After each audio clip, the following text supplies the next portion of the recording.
I would describe Oakville as a sleepy bedroom community. A lot of people work in Toronto and come out here. It's very quiet. Scott McKinnon and his daughter Lola have a routine during the school year. Every morning, they wake up, get dressed, and head outside to their car. I take Lola to school around 8 o'clock in the morning every day. A lot of times we talk about music and bands. Lola's a big fan. I remember that morning I took a picture of the sky because there's this rhyme that goes, red sky in the morning, sailors take warning, red sky at night, sailors delight. Should have taken warning. As they approach a busy intersection just 2 blocks from Lola's school, they hear sirens. Instinctively, Lola pulls out her phone and starts filming. Lola was like Wyatt Earp. She, in one move, just pulled it out and was filming. I saw this guy and I was like, oh my God, there's a naked man running down the street. Holy. It's weird, it's freaky. Like, you just can't process why that guy's there at 8 o'clock in the morning. Oh my God. What is that guy's problem? Hope the cops get him. The McKinnons' initial shock quickly turns to concern. If he's willing to run fully naked down a main street that's gotta be full of rocks and broken glass, you wonder what's he gonna do? And he was running right by our car. I did check to see if the doors were locked. There started off 1 or 2 cop cars at the scene. There was 8 or 10 police cars by the end of it. That's one of the most exciting things I've ever seen. These officers eventually catch up with this individual who's been running and are able to gain control and get this individual into handcuffs. And so thankfully, the officers didn't cause any great injury to the individual. The individual didn't run out into traffic and get hurt by oncoming traffic. I suggested maybe a husband came home and this guy was with his wife or his girlfriend or something. We didn't know. The situation is even more dangerous than the McKinnons realize. Just blocks away from where this occurred, the suspect assaulted a homeowner, stabbed him, and took off all their clothes, jumped out of the window of the house, and then took off running. Once Lola and I found out that this guy actually had assaulted someone, it did put a little different spin on our incident. It was just kind of like shocking. I hope he gets sent to jail and can get the help that he needs. I just hope that he has access to the resources he needs to get back into society. With clothes on. With many clothes on. Lola posts her footage online and the response is massive. Oh my God. It happened quite quickly. Like the next day or 2 days later, it had like 10,000 views and then 100,000 views, and I was just so excited because I'd never gotten that much attention online before. I usually get like an average of 0 likes, which is fun because he follows me and doesn't like my art account. I never thought that my 15 minutes of fame would come from a naked guy running, but here we are. Thankfully, the officers were able to apprehend this guy because he could have hurt and assaulted someone else, he could have carjacked someone, he could have done a multitude of things. The suspect, who hasn't been named publicly by Halton Regional Police, is charged with mischief under $5,000, assault causing bodily harm, and assault with a weapon. Never even seen anyone get arrested before, so that was definitely like, oh, well, that's an extreme. You got a naked guy. I got a naked guy. The guy's running naked. Holy. Me and my dad, I feel like after this experience, we're definitely trauma bonded in a way I couldn't imagine. Yeah, I agree. That's one of the most exciting things I've ever seen. Wow, that's a story to tell. Slice Pizza in Towson is going to give you a free pizza pie for the rest of your life if you can identify a naked burglar. It's 8 a.m. at family-owned Slice Pizza, and Yanni Rizas arrives to open up for business as usual. They get to their pizzeria and they can see that their door has been broken into and that inside the establishment, it's been ransacked. Thankfully, the perpetrator is not there. Wanting to understand what happened, the business owner decides to sit down and take a look at their security footage. they see the suspect inside the establishment, rummaging through the business, locating the cash register, slamming the cash register drawer to the floor, and he's naked. While putting the ransacked restaurant back together, the owner realizes how the burglar ended up in the buff.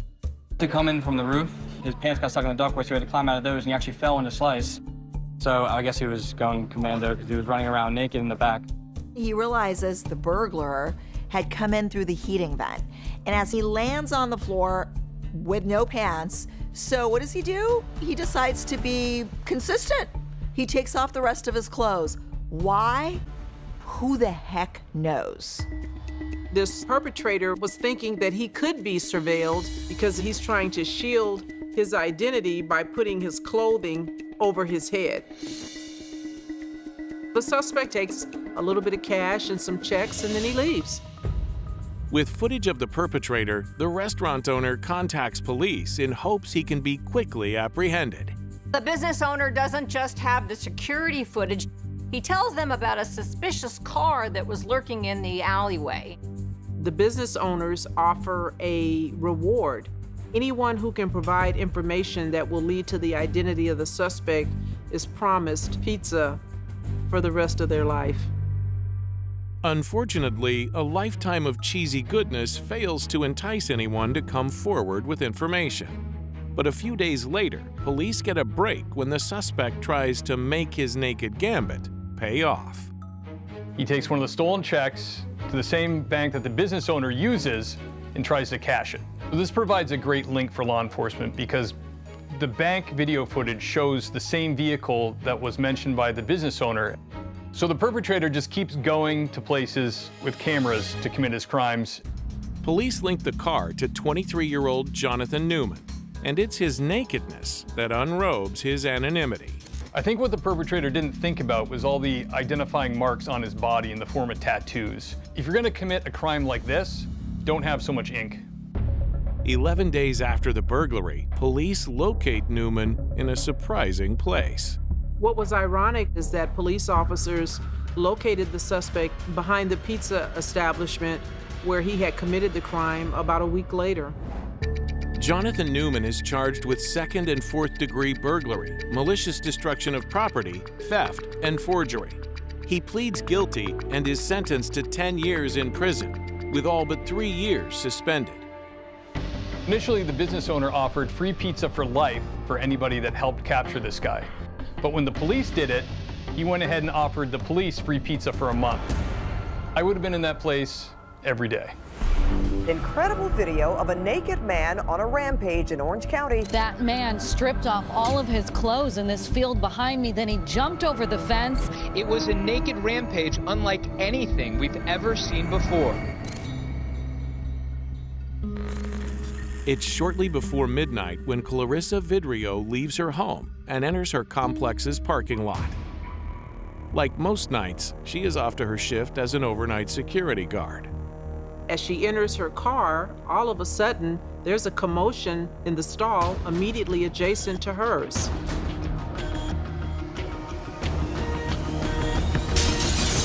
Here comes a completely nude man, full sprint, who launches himself into the rear window of a minivan. I can't imagine being this woman. I would probably freeze for several minutes. I would be trying to figure out, who is this guy? He doesn't belong here. He doesn't live here. What is he doing? He did it with sufficient enough force to break the glass, knock himself down, but then he gets right up. And he just shakes it off. So obviously he's impervious to any feeling of real pain. And so at this point, he's a very, very dangerous individual. She's trying to make her escape. She's in her car, she's thinking, hopefully this is coming to an end, but really it's not. Because he then jumps right on the top of her car. The fact that the suspect could even get up after this incident is incredible in and of itself. But then to pick a new target and jump onto her car, it's insane. He's holding on to the hood of the car. She starts turning to the left and turning to the right. And then she accidentally hits the very car that the guy had just gone headfirst into. And although he is finally dislodged from her car, she unfortunately then crashes her car again into another wall at the apartment complex. Going through that rearview window and then jumping on the car as the female resident is trying to flee and then being flung off of it, all the while he's naked. I'm sure there are injuries to his body that he probably is gonna regret he did any of that stuff. The other residents in this apartment complex hear this commotion and they come out just to see what the hell is going on in the garage. And they see that he's nude and that he's injured. And obviously, your instinct is to want to help that person. But also, with the circumstances and the way this guy's looking, they need to be careful. They understand that he may have harmed someone, but I would imagine that they're thinking this guy is vulnerable in that he's naked and that if need be, they could hold on to him until police arrive. Obviously, he's not hiding any weapons anywhere. And the residents start calling 911. They're approaching him to render aid, and he suddenly just gets up like nothing happened and starts running. The suspect is apprehended a mile away. He is identified as 21-year-old Garrett Smith. He's charged with being under the influence, vandalism, and resisting arrest.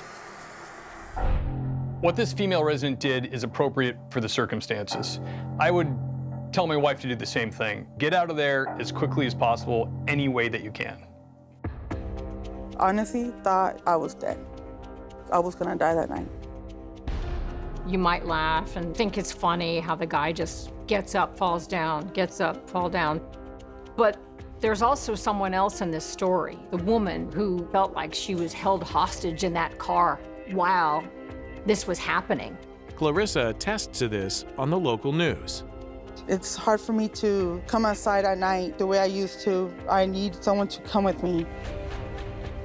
This doesn't last for one night. This is something that lasts a lifetime.